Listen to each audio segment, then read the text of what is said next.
Hi, welcome to another video in the AS A-level Managerial Accounting series. In this video, we are going to start with the topic standard costing.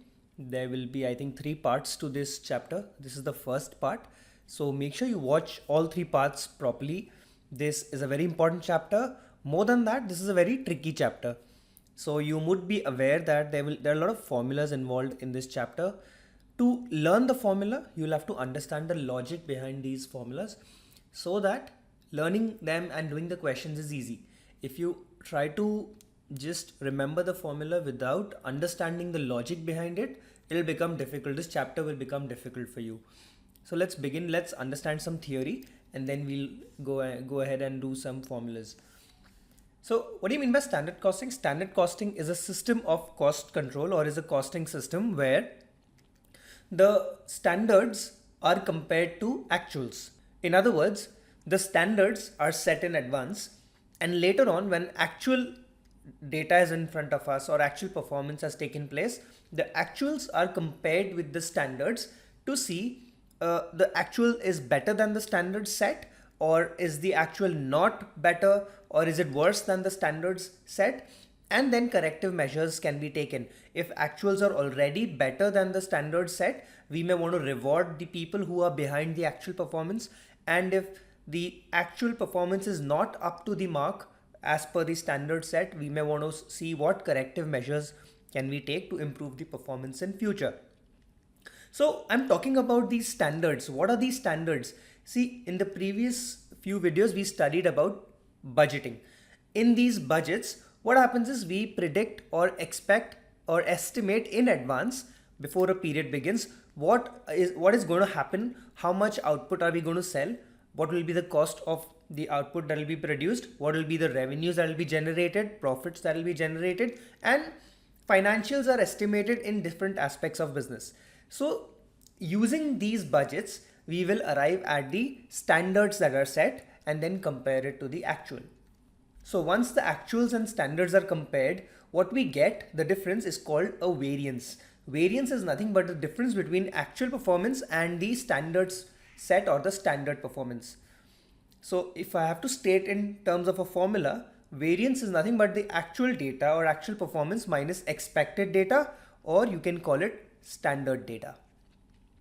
When you calculate variance, as I told you earlier, actual performance can be better than the standard set. In such cases, the variance is termed as a favorable variance. And if the actual data or actual performance is worse than the standard set, the variance will be termed as an adverse variance. Now, how do we decide whether the actual data is better than the standard set? So you have to see, because of the variance or the difference in the actual and the standard data, what is happening to the profitability of the business. If due to the actual performance varying from the standard performance, if due to this the profits at the end are increasing, it's a favorable variance. While if the profits are reducing because of the variance, it's an adverse variance. Remember that. Now we need to understand one important term, flexed budget, before we go ahead with this chapter on standard costing. In the budgeting chapters, we've already studied that budgets are prepared in advance for a budgeting period, for a budget period, and given to various departments. So budgets can be prepared of 2 types, fixed budget and flexed budget. Fixed budgets are budgets wherein the level of output or the operation level or the activity level of the business is fixed, and the budget figures are calculated based on that particular activity level. But in a flexed budget, the budget is prepared based on a certain level of activity, but there is also a possibility to revise that level of activity so that all the other figures in the budget also change if we change the level of activity. I think if whatever I've spoken may be a little confusing, but just be with me. We will understand this with the help of an example. Let's just read first what is the meaning of a flexed budget. Flexed budget is created at the end of a budget period. So first we have our normal budget that we studied in the budgeting chapter, which is created at the beginning of the budget period in advance. But a flexed budget is created at the end of the budget period, and I'll tell you why later. By applying the standards and the expectations. So in every budget, there is expectations from the management that cost will be at so and so level, selling prices will be so and so, revenues will be at so and so level. So these standards and expectations of the original budget have to be applied to the actual activity level. Then we can arrive at our flexed budget. And how do we get our actual activity level? We get our actual activity level only after the budget period ends. At the end of any year only you can get your annual output that you've produced and sold. And that is why flexed budget can only be created at the end of the budget period, because to create a flexed budget, you need the actual activity or actual output level that has been produced and sold during a certain period. So we have here a quick example to understand the importance of a flexed budget. Forget flexed budget for now. Let's just focus on the data that is given. So to the left, first we have some details, and these details are given in the second column for budgeted data, meaning before the budget period started, this data was predicted or expected or estimated in advance. And then after the period was over, actual data is also stated. What was the actual performance of the business? Output was budgeted to be 5,000, but actually the output produced and sold turned out to be 6,000. Okay. Revenues were estimated to be 250,000, and how? 5,000 was the budgeted output multiplied by $50 per unit selling price that they expected, and that's how they get 250,000. But when it comes to the actual data, actual revenues turned out to be 270,000. Fine, understood. Let's see. We'll see how to work out or what to do with these figures, that we'll see later. Let's just understand what else is given in the data. Then cost of production. For 5,000 units, it was estimated that it will cost $30 per unit to produce the output, and hence the total cost was estimated to be $150,000 versus actually the cost turned out to be $168,000. Then profit would be revenue minus cost. So the profit that was estimated or budgeted was $100,000 for this period, while the actual profit turned out to be $102,000. Let's just say that a person tries to calculate the variance based on this data. What do you mean by variance? You have to compare your actuals with what was set, what standards were set, what was budgeted. So if I try to calculate the variance, I'm not going to calculate the variance for output. Variance is always calculated for revenues, cost. So for revenues, if I calculate 270,000 minus 250,000, I get a variance of $20,000. And I told you variance can either be favorable or can be adverse. How do I know if it's favorable or adverse? You have to compare whether the change in the revenues, is it leading to increase in profits or decrease in profits? Revenues are increasing, so that will lead to higher profits, so favorable variance.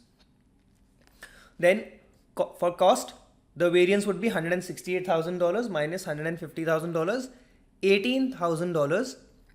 And this will be adverse because costs are higher than what was budgeted. Higher cost means lower profits, so adverse variance. Now that we've calculated the variance, we have to ask ourselves, whatever we've done, is it correct? Let's talk about the cost variance.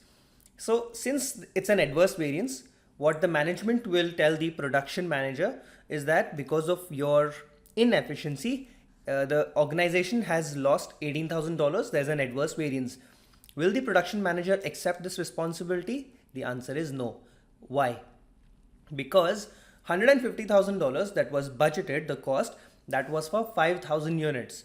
And actually the organization has produced 6,000 units. So it is very obvious that if you end up producing higher output, your cost will increase. Overall cost, total cost.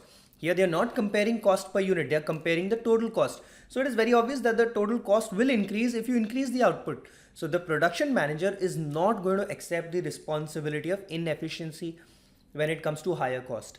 So how can we correct this, or how can we analyze this variance properly?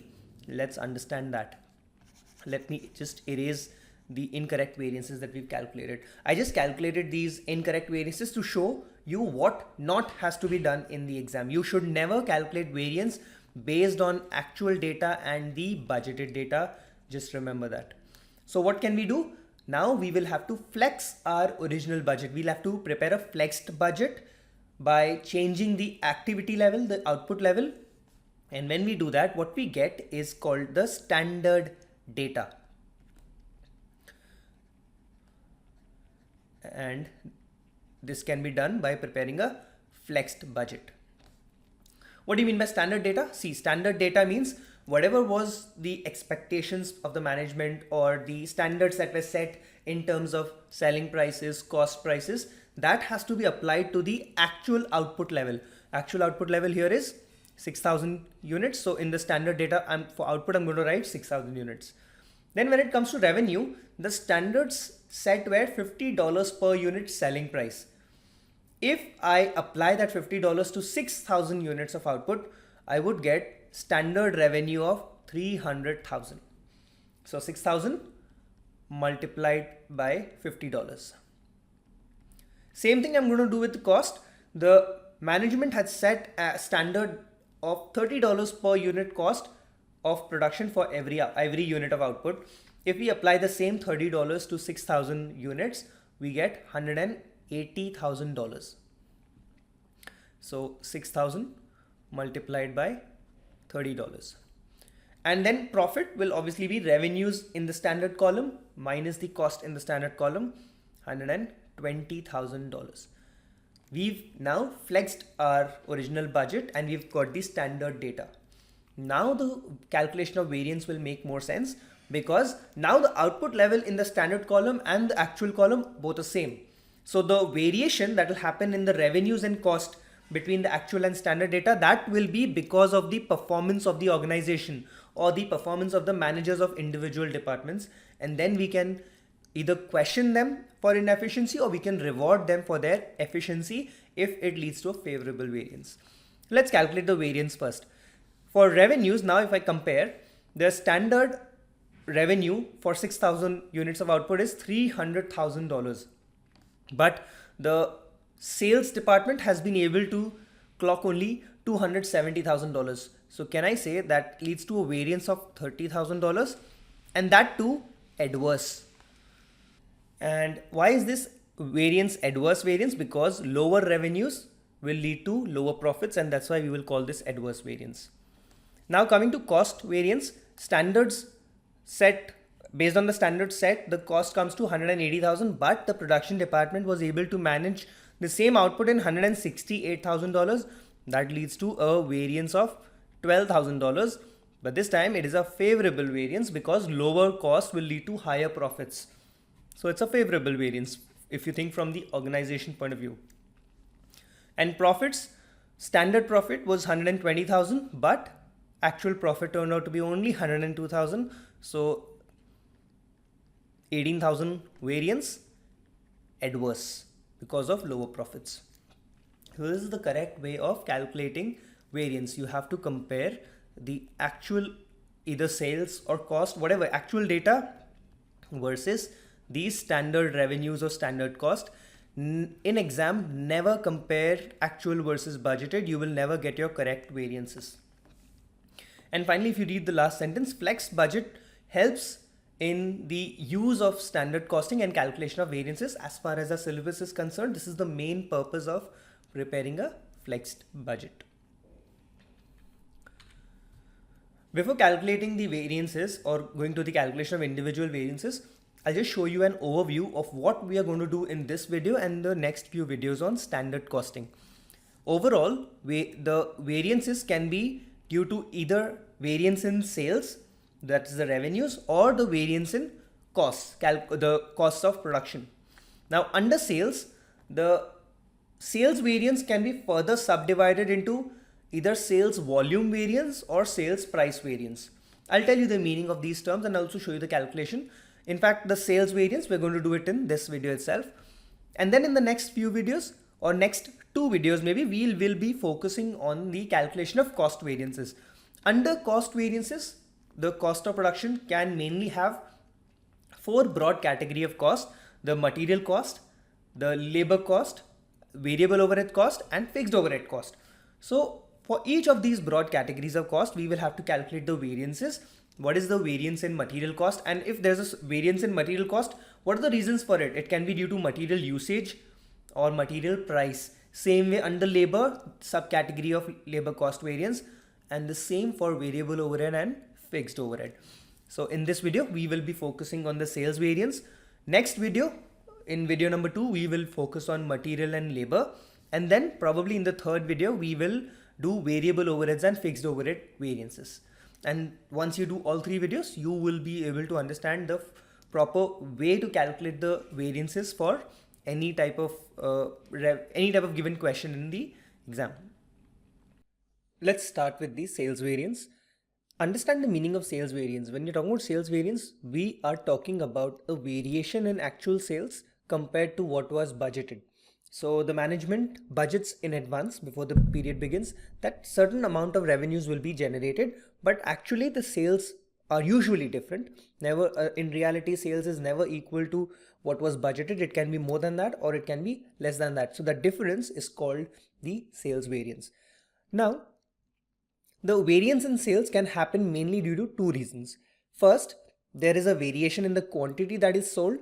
Whatever was estimated, either the actual quantity is higher or lower than that, or there is a variation in the selling price that is earned. So let's divide our sales variance into 2 parts.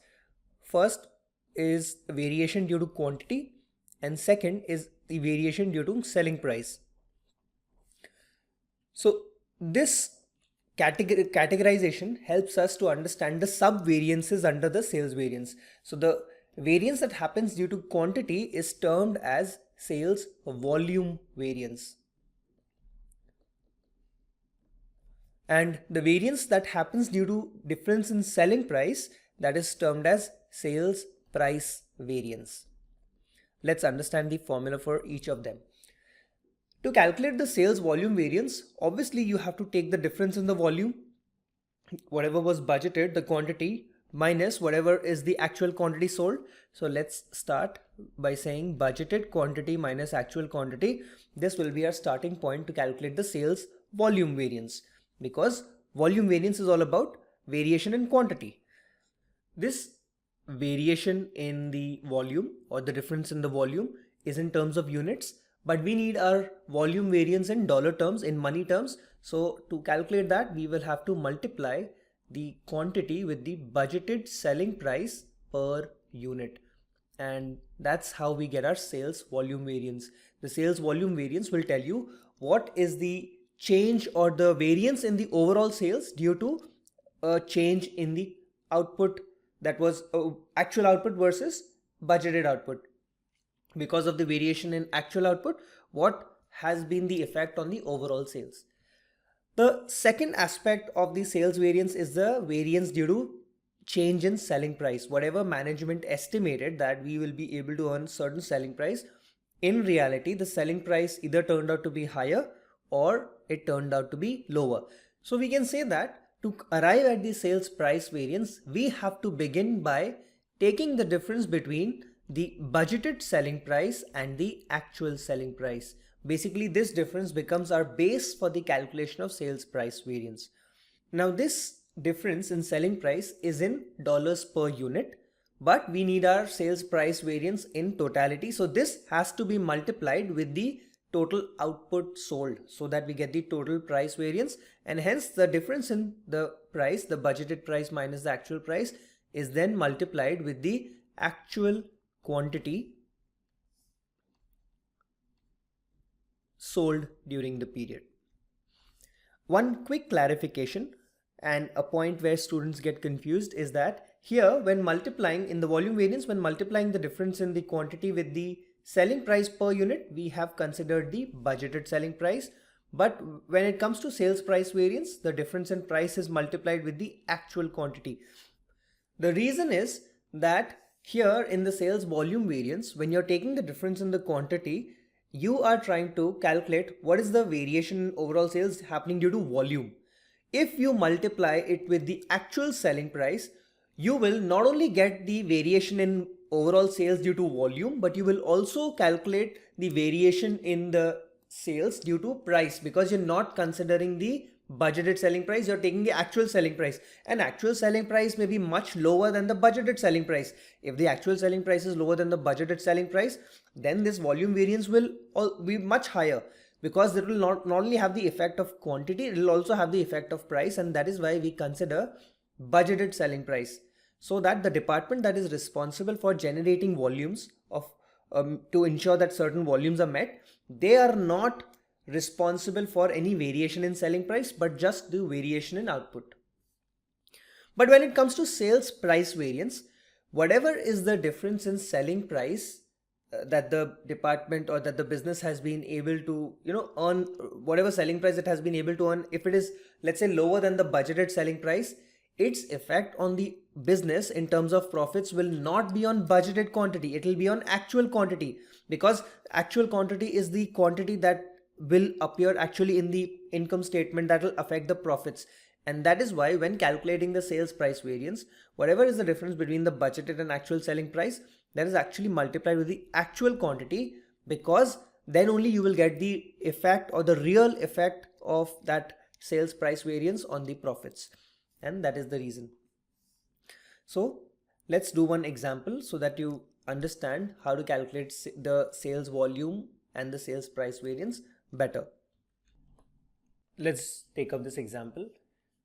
So budgeted data is given and actual data is given. Under budget data, we have quantity, which is 300 units, versus actual quantity sold was 400 units. Then price, $150 was the budgeted selling price, but actually the selling price during the year turned out to be $140.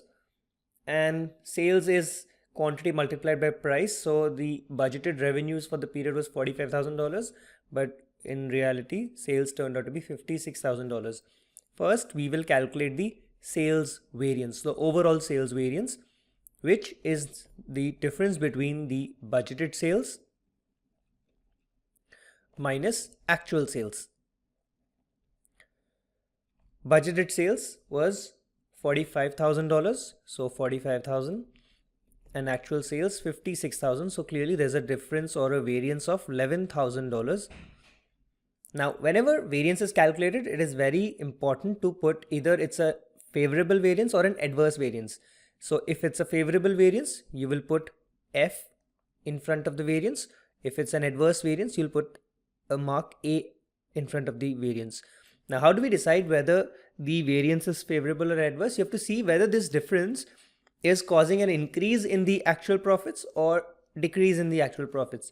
If the actual sales turned out to be higher than the budgeted sales, then obviously that will lead to a higher profits at the end. So this becomes a favorable variance. Now 11,000 is the overall variance in sales. That's agreed. But what is the cause of this 11,000 variance? For that, we will have to calculate sub variances under the sales. So let's calculate first the sales volume variance. Sales volume variance, I told you, always take the base for sales volume variance will be the difference in the quantity. So budgeted quantity minus actual quantity, and this will be multiplied by the budgeted selling price. So budgeted quantity was 300, actual quantity was 400 units, multiplied by budgeted selling price was $150. So multiplied by 150. So 100 units multiplied by 150, 15,000 is the variance. Again, is this favorable or adverse? You have to see if the actual quantity, which is 400 here, versus budgeted quantity 300, this 100 units extra being sold will lead to higher profits or lower profits at the end. It will lead to higher profits at the end. So this becomes a favorable variance.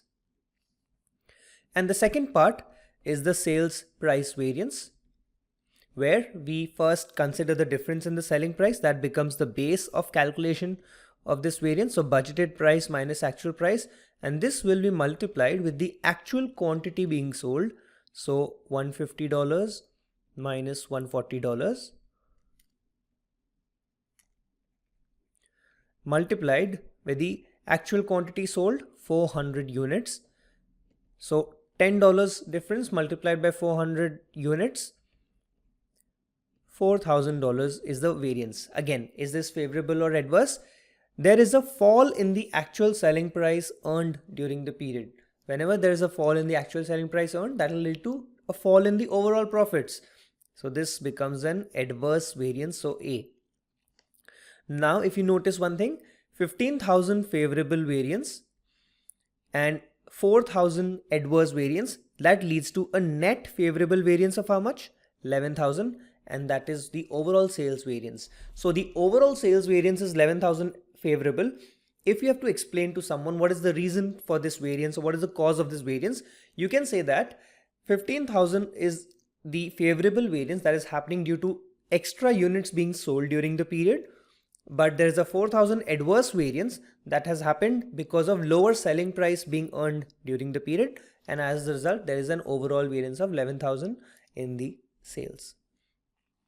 So I hope this calculation of sales variance and the sales volume and sales price variance is okay now, and make sure to watch all the videos in standard costing so that you understand the chapter better. It may happen that you're still confused about standard costing to a certain extent after watching this video. It's okay. Watch all the videos, watch all the calculations, and then at the end when we reconcile the budgeted profit, actual profit, or the standard profit and the actual profit, we'll use these variances. Then once the chapter is over, the entire chapter will make more sense. So I hope you enjoyed this video. Please like this video, please share the video with your friends and subscribe to the channel. I'll see you in the next one.